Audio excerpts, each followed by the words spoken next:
Nation one identity यानी आधार की सफलता हम सब देख रहे हैं और दुनिया इसकी चर्चा भी करती है।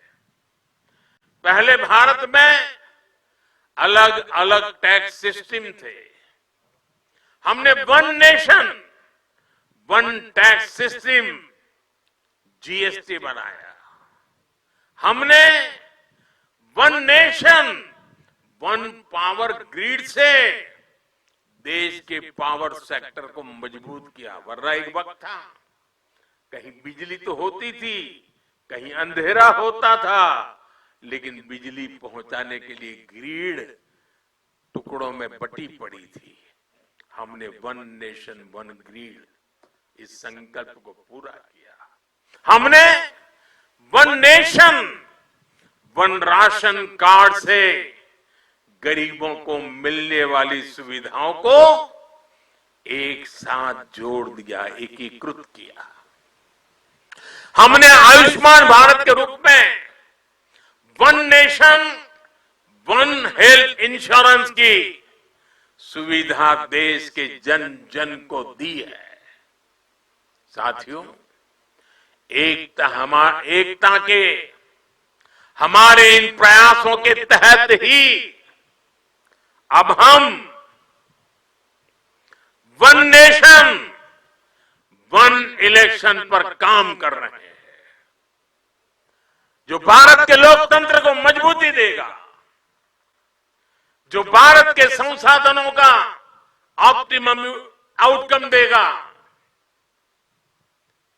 और देश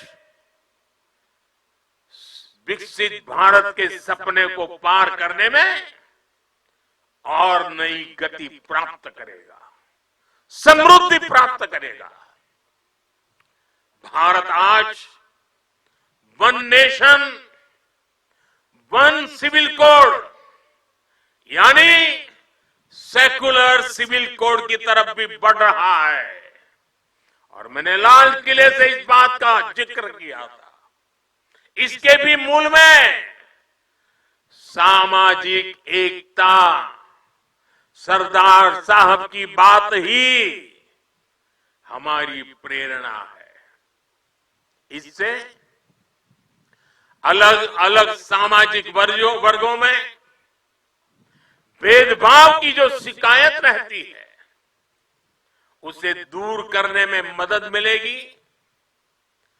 देश की एकता और मजबूत होगी, देश और आगे बढ़ेगा, देश एकता से संकल्पों को सिद्ध करेगा।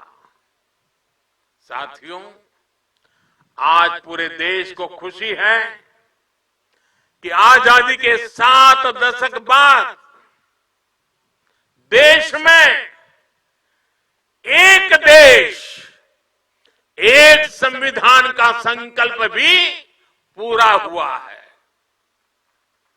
सरदार साहब की आत्मा को मेरी ये सबसे बड़ी श्रद्धांजलि है। देशवासियों को पता नहीं है 70 साल तक बाबा साहब आंबेडकर का संविधान पूरे देश में लागू नहीं हुआ था। संविधान की माला जपने वालों ने संविधान का ऐसा घोर अपमान किया था। कारण क्या था?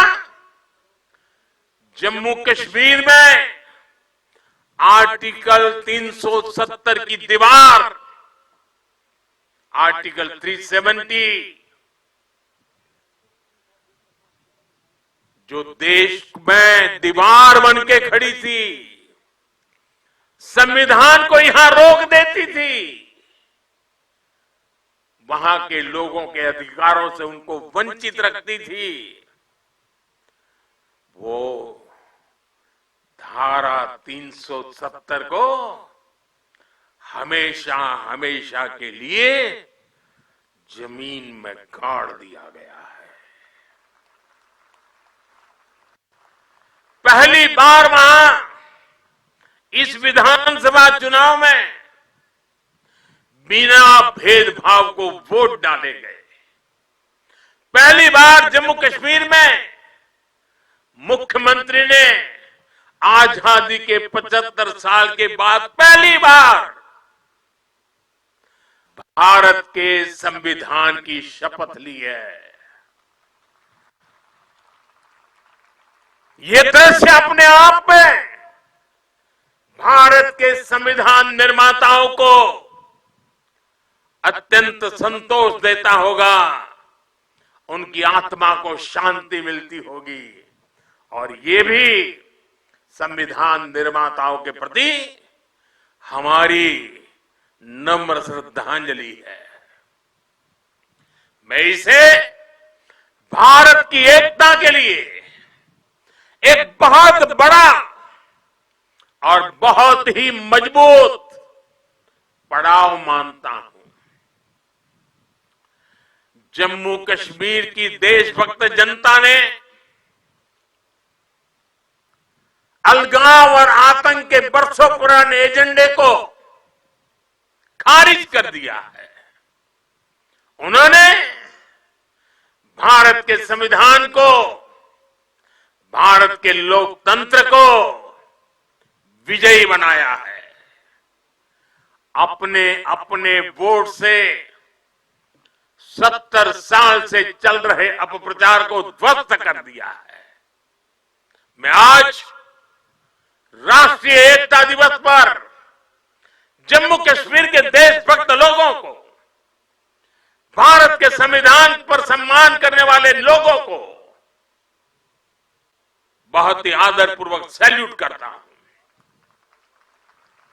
साथियों, बीते 10 साल में भारत ने ऐसे अनेक मुद्दों का समाधान किया है जो राष्ट्रीय एकता के लिए खतरा थे। आज आतंकियों के आकाओं को पता है कि भारत को नुकसान पहुंचाया तो भारत उन्हें छोड़ेगा नहीं। आप नॉर्थ ईस्ट में देखिए कितने बड़े संकट थे। हमने संवाद से, विकास और विश्वास से अलगाव की आग को शांत किया।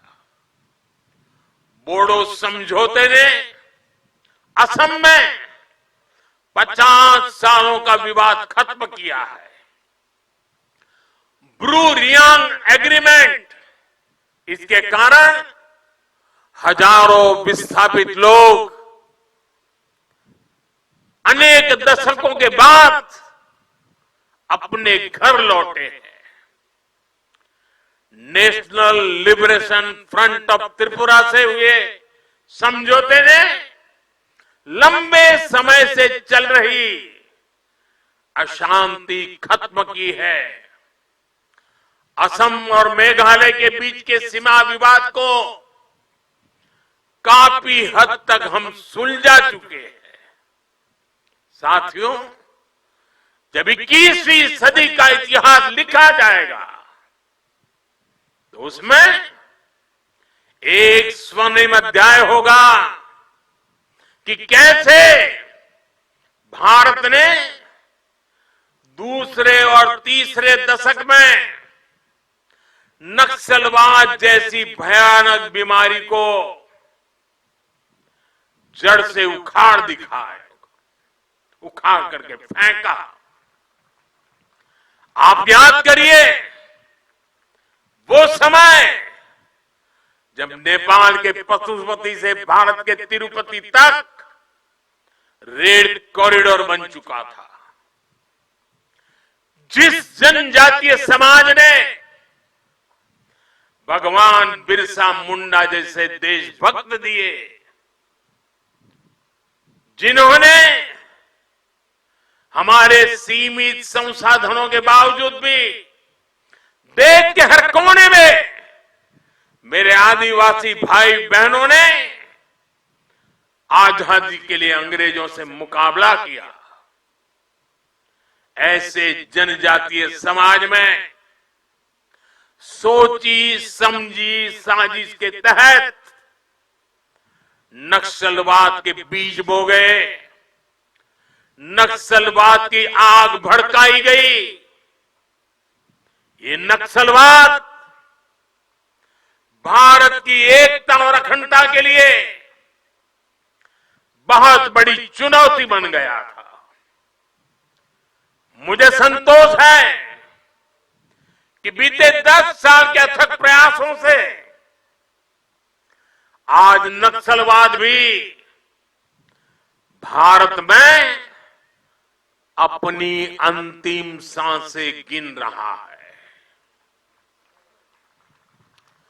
आज मेरा आदिवासी समाज उसे भी दशकों से जो प्रतीक्षा थी, वो विकास उसके घर तक पहुंच रहा है और इससे बेहतर भविष्य का विश्वास भी पैदा हुआ है। साथियों, आज हमारे सामने